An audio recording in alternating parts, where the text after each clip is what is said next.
joining Hyde Park, and tonight at Hyde Park we wish to talk about the current trends of extremism, the wave of extremism that has come into Sri Lanka with the recent attacks, the Easter Sunday attacks that shook Sri Lanka, bringing international attention, international support, and also raising a lot of questions in the way which the government has managed this situation prior to the attack and post attacks.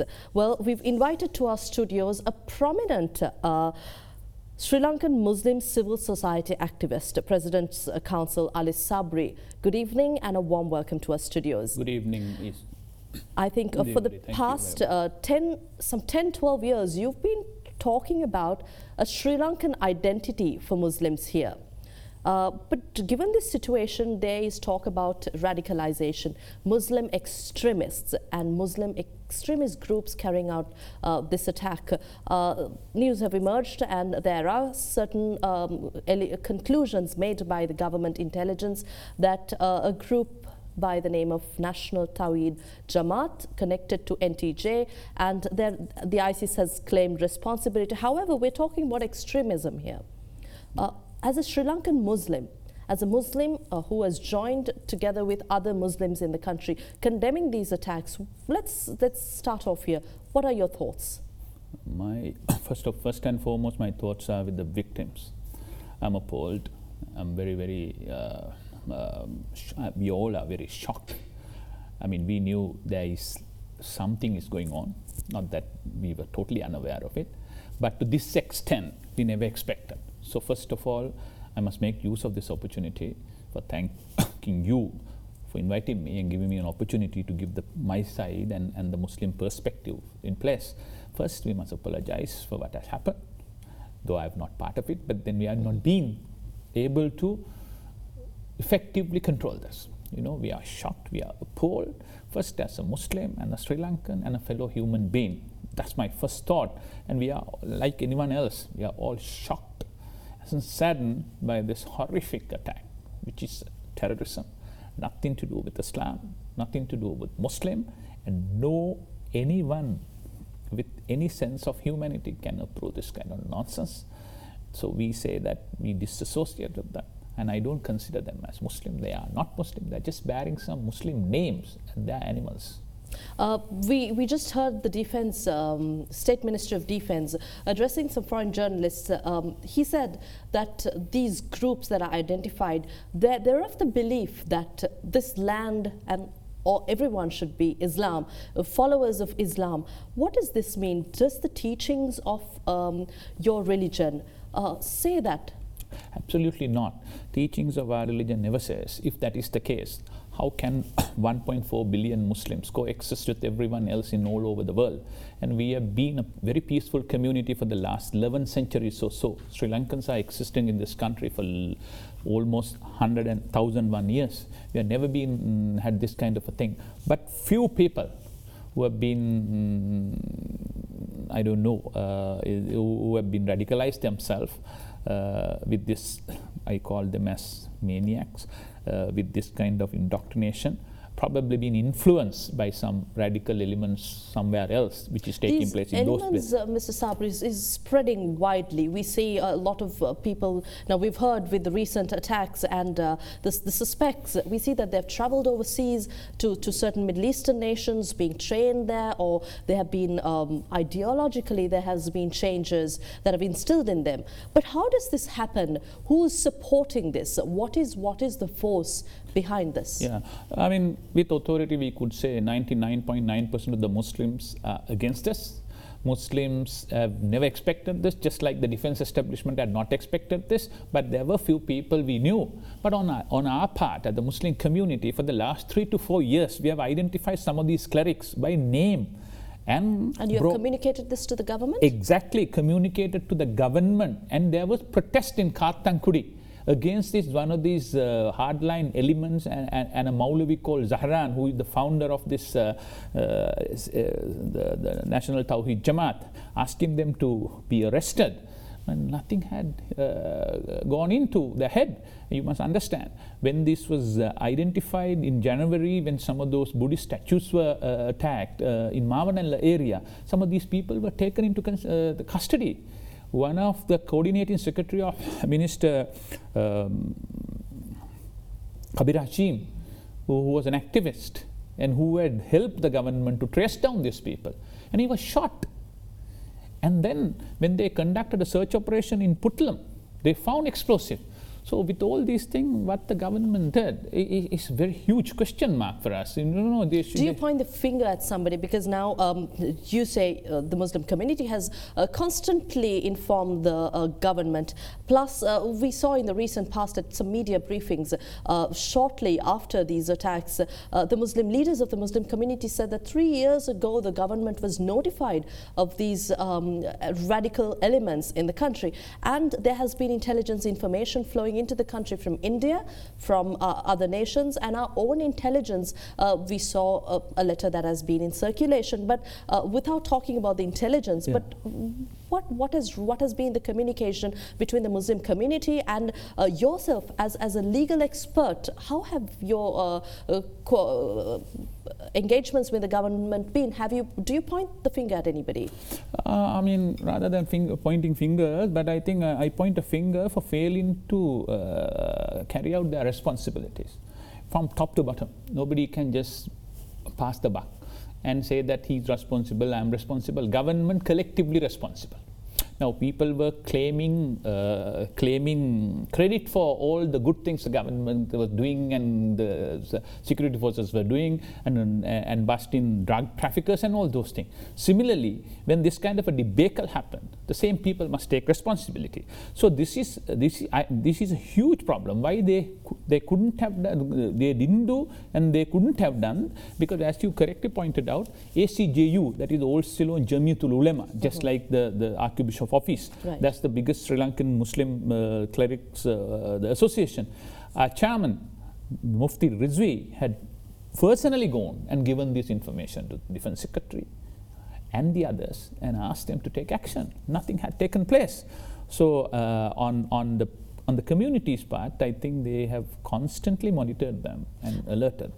Has the community taken action to ban these groups from mosques, or to make sure that these groups are eliminated from and now in a normal circumstance, there is no provision in our community to ban somebody. That has to come from the government. But what we could do is, as a community, we can disassociate with them, not to be part of their work. Yes, we not been. Now, today I just read the wife of one of the bombers. She had given an interview into one of the UK media agencies. She's saying even she didn't know this man. He had packed her 2 days ago abroad and told that he is going to Zimbabwe before he blown himself up. So if that is the case, they have operated with so much of secrecy. So therefore, it's unfair to blame the community altogether. How strong could these ideological teachings be to change somebody so much that it overpowers their own faith? They're so in prayer, and they have their own faith as Muslims. They start off as Muslims, and then you see them going somewhere there and then being radicalized. Yes. But how strong can these ideologies be for one's own faith to be overpowered by these ideological, radical elements? I know this is a huge issue, not only in Sri Lanka, all over the world. That's why everybody getting together and fighting. This is a new wave, though, for Sri Lanka. Yeah, this is a very new wave for Sri Lanka, because we never expected this kind of indoctrination and this kind of radical elements coming into our country, and it takes place in our doorstep. But there is no reason, no justification for this kind of horrific crimes. There is nothing. But the thinking behind it, since you are asking this, is that some of these people are thinking, they are seeing hundreds of thousands of the Muslims are massacred in Yemen, in Palestine, in Pakistan, in Afghanistan, in Iraq and all those places. They think that behind this the Western powers are doing this. And unfortunately, Western powers means the Catholics and the Christians. That's what they think. And they're going after these innocent people in this country. There is no justification at all. But this is the thinking behind it. So what they do is get those images from hospital attacks and the cruelty and everything which is being subjected to the Muslim community all over the world, give it to these people and create you and me and them, that kind of a thing. So they want to divide the people. When everybody else wants to unite, they divide the people. So whoever who is helping for extremism in any form of that is in fact helping this ideology. And some of them are well educated. Some of these suspects, they've been educated overseas, and they come from very good families. But it's very difficult to fathom how this is being able to enter these communities. But also, we're talking about a larger group within Sri Lanka, Mr. Sabry, because intelligence sources say that there is a group that is that we could even see an influx of these radical group elements coming into the country. Let's talk about the legal perspective here, because this is your subject. Yes. What do we do now from a legal perspective? What measures should we take now? There are talks of banning the burqa. Yeah. But I think you have been speaking about this constantly for the past decade, and we know your stance. But let's talk about this a little, because now we need to talk about where we go from here, not the past. Yeah, exactly. I think we must first understand that the Sri Lankan Muslim community is also an opportunity to direct the searchlight inwards and find out how we can better ourselves. It's about the perception. So we must also understand, as I always advocate, there are two elements in your faith. One is your software, which is very, very important. Your qualities, how do you treat your neighbor, how you express yourself, how honest you are. Then the hardware part of it, how do you wear and all those things. So that you don't need to, the Arabic culture and the appearance are not part of your faith. I don't think you should go after that. So Muslims, it's a good time for Muslims also to reflect whether during the last 25-30 years was there a self-imposed isolation which has prevented us from mingling with the ordinary Sri Lankan society. And as a result of whether there was a distance between us. As a result of it, we have failed to explain ourselves. And as a result of that, have we created a suspicion in their mind. So in that context, this black kabaya and the niqab had been a stumbling block for us to reach out to the communities. So my position had been, I am very clear, I've studied this subject for a long period of time. For the last 7-8 years, I've been advocating niqab is unnecessary. It's not part of a religious obligation. The Quran doesn't prescribe that. Okay. Scholars are clearly divided. Some say that it is mandatory, some say it is not mandatory. And these two divisions are there. And particularly in a country like Sri Lanka, where we are in a multi-ethnic and multilinguistic society and multicultural society, where Muslims are just 10% in order to communicate with each other. And I don't think this is a necessary element. This is not the end of your life. This is not about life and death. Nobody is saying for you to not to practice your religion. You must understand that. So in view of that, and on top of that, there is huge security concern on this whole thing. So I think this is time that we should look. Just to interrupt here, we saw two men today in parts of Colombo. We saw people being disturbed by a man in this abaya, and security officers were alerted. But beyond that, you say there is no requirement, a religious requirement for anyone to be clad in that attire. Yeah.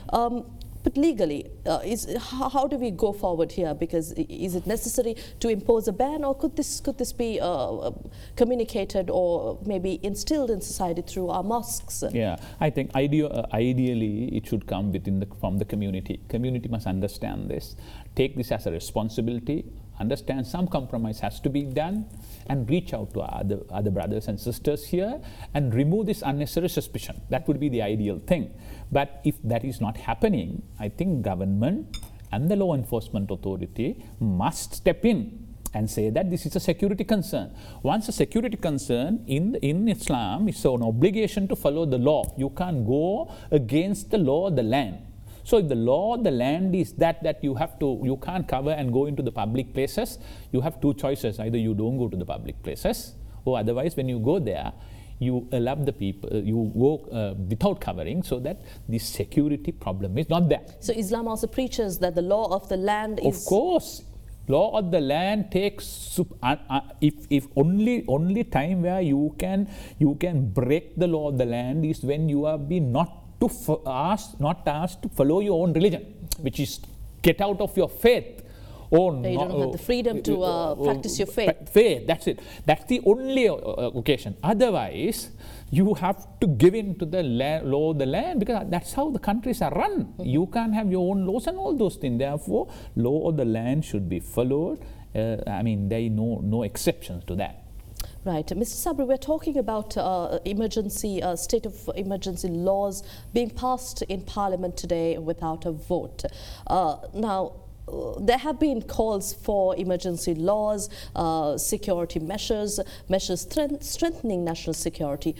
Given this situation, if you may maybe relate this to us, what does it mean for an ordinary citizen? I mean, actually, under the once the emergency regulations are framed, there are certain powers which are being given to the security forces and the police to take measures which are otherwise, under ordinary circumstances, could not have been taken. So you can detain somebody, you can get a DO order on that. Army is given certain powers to enter. So those are necessary in extraordinary times. Now, unfortunately, we all thought by 2009 extraordinary times have gone and we have returned to peace forever. But within 10 years, this has to happen. Unfortunately, it has happened. So therefore, these are extraordinary times. We need to take extraordinary measures. So in that, the some powers have been given to the law enforcement authority to take certain steps. So that's how it comes. The police can arrest people, police can keep people beyond the period normally allowed. Army is called into the situation. So these are the powers which are necessary. I think I am totally in favor of bringing that in. Right now we have to quell that.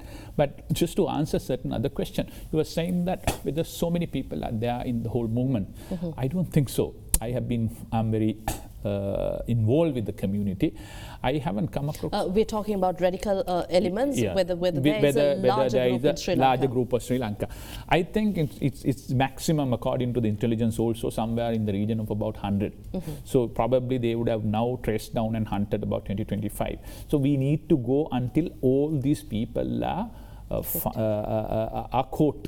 And either law should take its own course and do the necessary what is required to be done, just like because you can't allow terrorism to stand up, whether it comes from X, Y, or Z, which faith it belongs to. Country's law should be equally applied at its fullest strength. So in that sense, but one good thing, I think community is totally against us. Community had done its utmost in reporting them. I mean, there are certain areas which I spoke to you, whether we should embrace some Arabic culture and whether we should self-impose isolation and get out of the communities and all those things. That's a concern that we should address. Those are not security concern as such. That's a concern for the unity and the coexistence of the nation. But security concern, as far as these guys are concerned, is a few people, and everybody else is against them. And I'm sure Muslim community will cooperate to identify them. Every one of us will do that. It is important that we should manage the perception very clearly, not to make the same mistake what we did in the past. When the LTT was formed, few people were there with them, and thereafter, with the 1983 kind of riots and everything, you just pushed everyone towards extremism and gave them a free access to a catchment area where recruitment was just forthcoming. You know, if you read so many books from boys to LTTE and from several books, all those will show as to how ordinary Tamils and the others became radicals. You know? Right. So therefore, we should not make that same mistake. This is not a fight against Muslims or Muslim community. Right. This is a fight against inhuman terrorism versus the entire Sri Lankan community. Are we managing this situation effectively, Mr. Sabry? Now, you speak about taking measures to avoid the repetition of a 1983 situation. But are we taking the right measures here? There is a vulnerable community. There are victims, innocent people who are attacked, and there is also a larger. We have seen extremist elements and extremist incidents happening in the past too, pinning it on the Buddhists, pinning it on the Muslims, and trying to bring these communities at each other, putting them against each other. But are we doing it right now? At this moment, I must make use of this opportunity to thank His Eminence, the Cardinal, and the manner the whole church has handled this. Hats off to them. Excellent. It is super. You know, the way they conducted themselves, the way they have preached in, the way they have come out of it. I mean, that's what a religion or a faith should do. So they have done their part. They are always asking for restraint, calm, peace. But on the government side, certain steps they have taken. They have strengthened the security of the nation. They have got the army to come in. You must identify that. And they have gone and banned the social media, which was a rumor mongers on the last occasion. They learned quickly. All these things are good. But this is at the beginning, at least when they fail to identify these people and prevent the attack. Since then, I mean, I have to be fair by them. They have done a good job, but they must continue to do so and try to. It's important that we shouldn't build walls between the community, but bridges, so that they could reach out to each other and create that common identity as Sri Lankans. It's easy to divide people. It's very difficult to bring them together. I think it's our duty, all of us as Sri Lankans, we must bring these communities together and create that common identity as Sri Lankans and fight against the terrorism together. Mr. Sabry, we have very little time on the program, but I'd like to touch on the legal aspect once again. We're here talking about the FBI, the CIA and other foreign intelligence agencies coming to Sri Lanka to assist and to support in these ongoing investigations.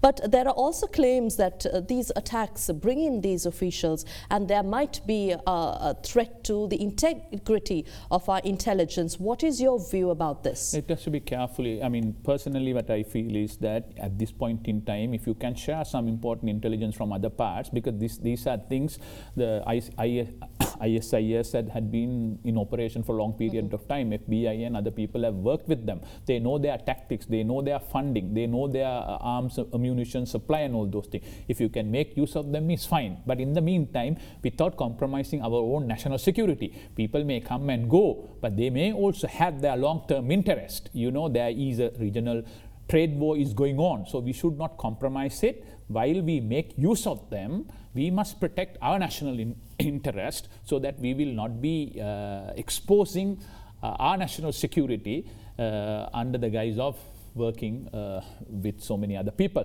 That's very, very important. But you have no choice at this point in time. This is a global fight. It's a global threat. And if somebody is with experience, with expertise is coming and try to help you, take that help.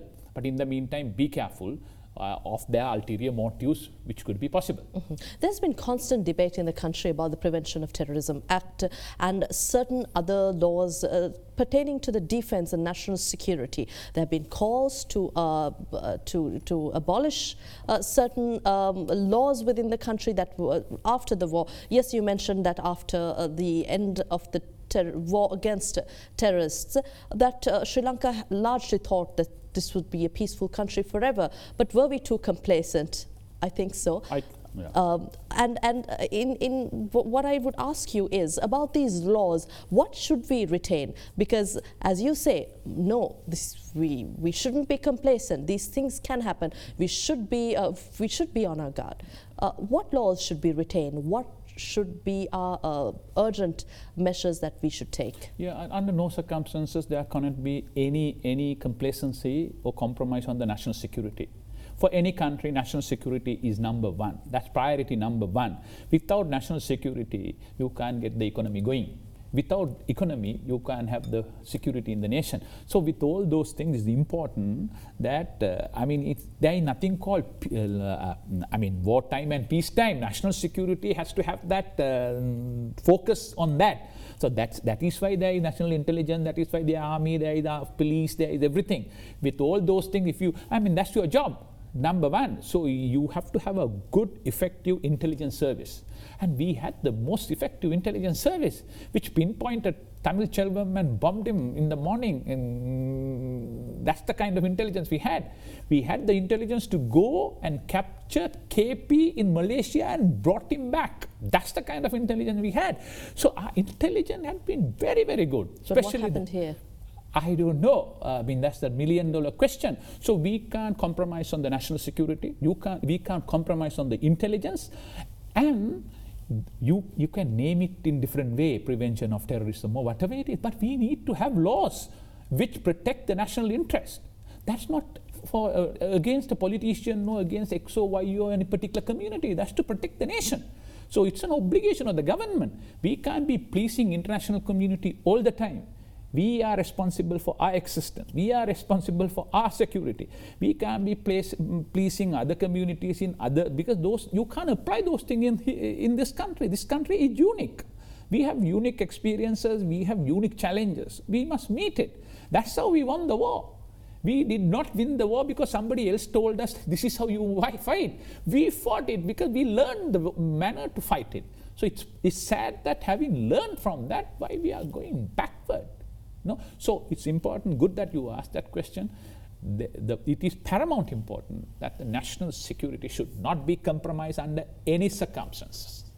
Mr. Sabry, we intend to talk to you more on this on another day, but thank you very much for your time here in our studios at this important time as we talk about victims, as we talk about children who are suffering from the impact of these attacks. And I saw earlier on our news bulletin where His Eminence Malcolm Cardinal Ranjit, who spoke about a mission that the Catholic Church has spearheaded in order to affect those with health concerns. So I think that should also be our immediate concern going forward. Thank you once again for your time. Thank you very much for this opportunity. We had with us President's Counsel Ali Sabry joining us, who is a prominent Sri Lankan Muslim Society activist, joining us at Hyde Park. Stay tuned for our Sinhala News Bulletin now.